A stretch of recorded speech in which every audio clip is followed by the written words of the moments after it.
A participle is a verbal adjective. It's part adjective because it describes or modifies nouns, and it's part verb because it can describe or modify an action. Modern English has a present participle ending in ing, and a past participle which can often end in ed. Here are some examples.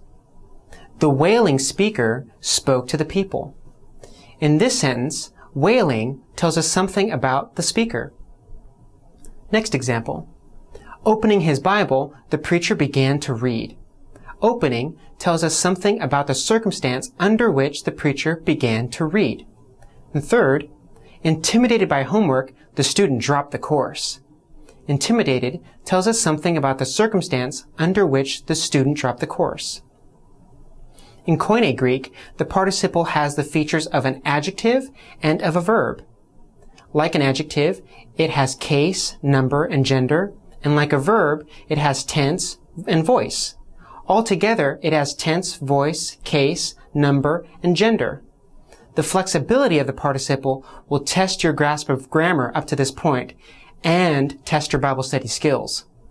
The Greek participle can function either adjectivally, describing a noun, or adverbially, describing a verb.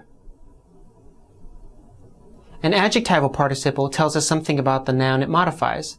An author or speaker may use them to characterize someone or something. Adjectival participles can either be attributive, describing a noun, or substantival, standing in place of a noun.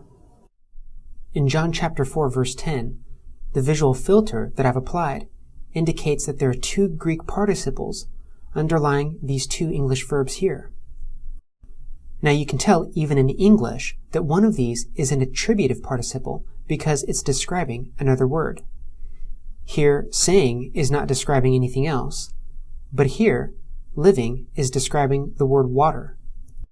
And so it's functioning as an attributive participle, meaning that living is telling us something more about the word water. Now in the reverse interlinear pane below, I just want to show you something about the difference between English word order and Greek word order. Notice that in English, the modifier comes before the word that is modified. But in Greek, notice the numbers here next to the words. Hudor, which is translated water, comes before, in order, the word that modifies it, zone,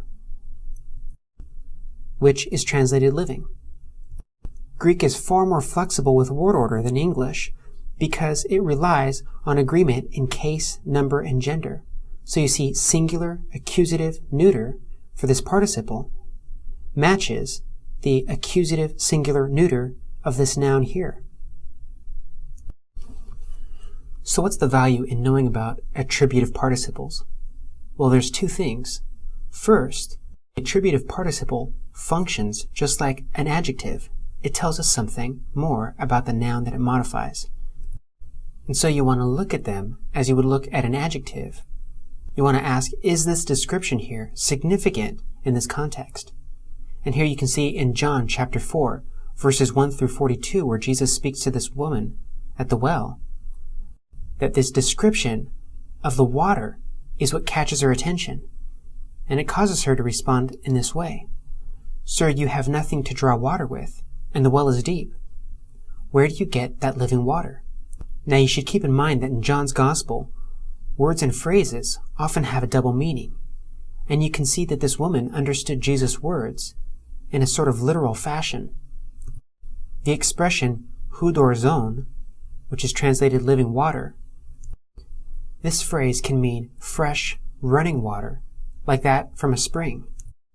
And if you read the rest of what Jesus has to say, it's obvious that he doesn't really mean water from a spring. And that brings us to the second thing, that sometimes it's helpful to translate attributive participles into relative clauses. Now, what did I mean by that? Let's take a look at the UBS handbook on the Gospel of John. And here in this commentary on this verse, it talks about what living water means. And it reads, the meaning is, of course, water that gives life. So you see, here's our relative clause, which is initiated by a relative pronoun.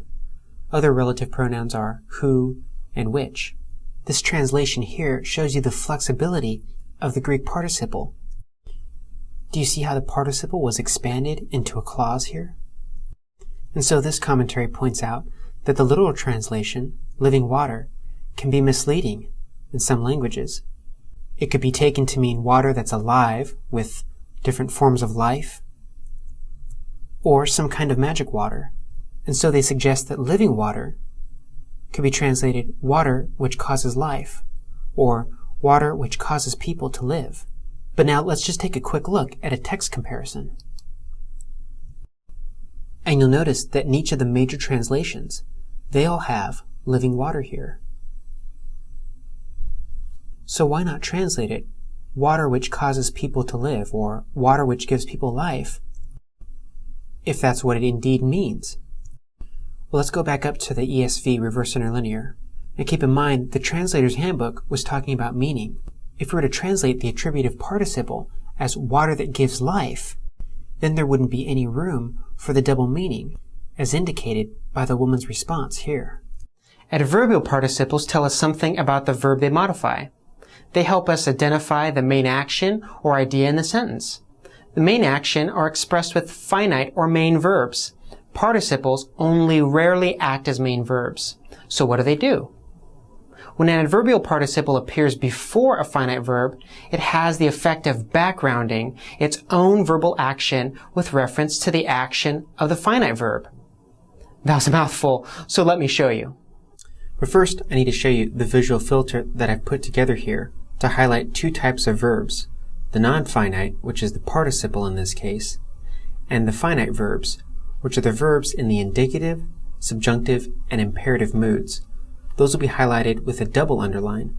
Now the reason why I've highlighted these two different types of verbs is because the finite verbs often indicate the main action of a clause or sentence. And because in English, the participle often gets translated as though it is a main verb. And so we can lose a sense of what's the main action in the verse. Let's take a look at the ESV at Matthew 28:19. And just with the visual filter here, we can see what the main action is in this verse. It's make disciples. Even though in English, this here, go, therefore, sounds like an imperative. It's actually underneath a participle. And that participle backgrounds the verbal action of go with respect to the main action of the verb here, make disciples. Remember that backgrounding only occurs for participles coming before the finite verb, not after. Now for adverbial participles, I'm using the broad categories of backgrounding and elaboration to describe what the participle does. These are terms used by Dr. Stephen Runge in his discourse resources.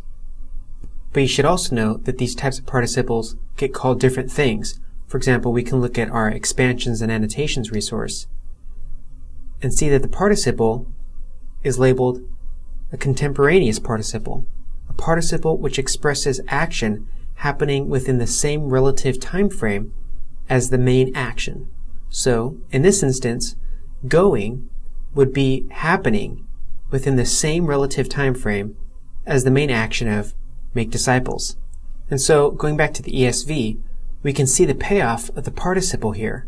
That on the one hand, making disciples isn't just for people like missionaries who have heard the call to go and have gone, but nor is the verbal action of going so backgrounded that it means that we don't have to have intention in our making disciples. When an adverbial participle appears after a finite verb, it has the effect of elaborating on the verbal action of the finite verb. This Greek participle here, baptizantes, which is translated baptizing, comes after the main verb or finite verb, mathetusete, which is translated make disciples. So what this participle is doing here is it's elaborating or expounding upon this main action here. In other words, this participle here shows what it looks like to make disciples. And you can see another participle is used here in verse 20, and it has the same effect as baptizing. It tells us what making disciples looks like. And again, I'm using the very broad category here of elaboration after Dr. Runge, but you should also note that these participles are called different things in a resource like Expansions and Annotations. And here, baptizantes, which is translated baptizing, is labeled an instrumental participle, the use of a participle to express the instrument or agent by which an action is effected. So what this is saying is that baptizing and teaching are the instruments by which make disciples happens. This insight is helpful for the church when we ask a question like, how do we disciple? Here the participles explain to us what we do: baptize and teach.